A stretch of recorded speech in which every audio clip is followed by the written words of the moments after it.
So today we're going to do a delayed discharge meeting for Bob McLean and Debbie McIntosh. Mm-hmm. And I'm just going to note it's Dr. Jones and Sam, the social worker, and myself, Sharon, charge nurse. And we're expecting a social worker for Debbie to come along, but she's running late, so I suggest we start with Bob. Is that all right? Yeah, that's Let's fine. go ahead. So Bob came to us with smoke inhalation and an underlying chest infection. He had an unintentional overdose on analgesics, and he also had a urinary tract infection. And prior to coming here, he was living at home with his granddaughter, and she's now in foster care. Yeah, he's been through a lot. His MRI scan does strongly suggest that he's got early onset of dementia. I'm afraid he's going to need a lot more support when he's discharged. Sam, is there any update on accommodation? Depends what kind of support he needs. He's fine with personal care. He just needs prompting, and he will need some help with food management as well. The physio, they say that he's unsteady on his feet, but he'll benefit from a walk-in shower and step-free access. They've also said that they will commit to checking in on him to rate his progress after he's discharged. He definitely needs somewhere secure when he goes home, but not yet a care home. He'd be okay in the community. Sounds like Bob needs more of a support worker than a carer. Someone to spend time with him and support him do what he enjoys doing for as long as he can. Anything else we need to think of? Well, I'll write a letter to his GP just to make sure he's followed up there when he goes back home. And could you also remember, please, to order a dose set box for his medication from pharmacy? We don't want him to accidentally overdose again on codeine. Yeah, that's a good idea. Yeah, I can do that. When can we hear back about housing? I will call back by the end of today with some update. Good, so we've got a good plan for getting Bob discharged. Good.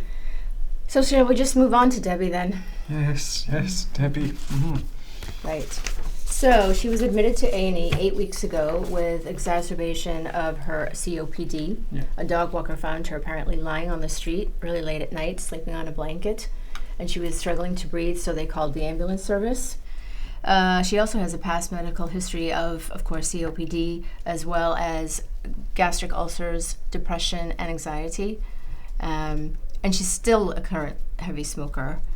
Her social history includes former hairdresser job, and she's homeless currently and has no family, unfortunately. And she arrived uncamped, malnourished, dehydrated, but she did respond really well to the treatment she had for the community-acquired pneumonia that she came in with. Yeah, Sam, I don't know what you think about accommodation for Debbie. We really are going to have to get a plan in place. She's been fit and ready for discharge for weeks now. My big worry is the longer she stays here, the higher risk she is of getting a hospital-acquired pneumonia, which really could be fatal in Debbie's case. Unfortunately with Debbie, my hands are tied. She's out of the area. And I myself have called her team several times with the promise that they would get back to me, and still I've heard absolutely nothing. And then the social worker was supposed to be here, but she's... Hi everyone. Traffic, workload, couldn't get away. And you are? I'm Laura, social worker. Well, you're here now, so I'm Sharon, the charge nurse. Actually, can we get on with it? I've only got 10 minutes. Right. Well, okay, so what can you tell us about Debbie's housing situation? All right, well, Debbie has accommodation with the Housing Association, and that would be their responsibility, not mine. Unfortunately, though, she did have to leave that house because of the damp situation there. Oh, well, but, I'm a social worker, not housing officer. Can you not speak to her on their behalf? Well, no, not really. She really needs to speak to them herself. People have to take responsibility. Unfortunately, though, Debbie has COPD, a long history of depression and anxiety. She has to have social care set up for her in the community to keep her from falling through the cracks. Absolutely, Sharon's right. Debbie's been fit for discharge for weeks now, and we should not be exposing her to the risk of another hospital-acquired pneumonia. It could be fatal if that happens. Look, she was only added to my overflowing caseload yesterday. I know nothing about her, and I haven't had time to read up on her case notes. So, why are you here? Look, I have so much to do. I'm sorry, I've really got to go, but I will see what I can do, and I will get back in touch with you.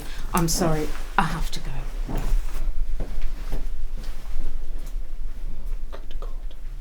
Didn't that just happen? I don't know what to say.